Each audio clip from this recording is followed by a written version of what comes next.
Interesting. I like the saying that there's nothing new under the sun. Is really how things get applied in different times in history.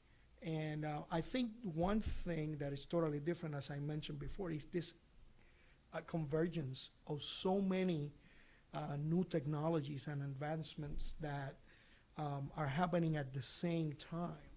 And there's literally hundreds Yeah. of new technologies. I mean, we're talking about 5G today, and there's people already working on 6G.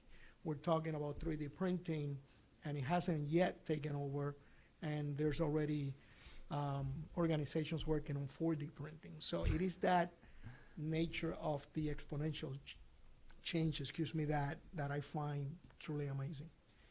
And it's funny, I just had another conversation about this from guys similar in age to you and I, and I think it's interesting, what hasn't, so we have this collision happening of so much new technologies coming online concurrently. There was one, we wouldn't have a big deal with it. It was just AI. All right, we'll just deal with AI.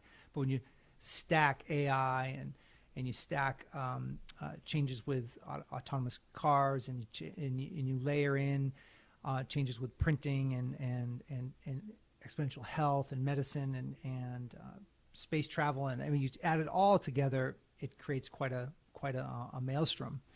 So where do leaders play? Like, what hasn't changed in the midst of the change? I think that's where the innovation it becomes real.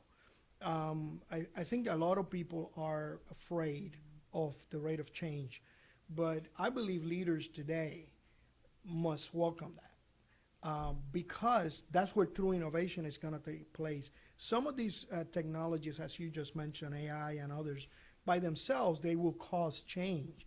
But the exponential change is going to be realized when you start combining some of these technologies to provide solutions. That's where the true innovation is going to take place. And so in terms of what hasn't changed is that human element to be able to innovate by looking at the potential solutions that are out there and combining them into products or new lines that are actually going to impact the business that you're involved in.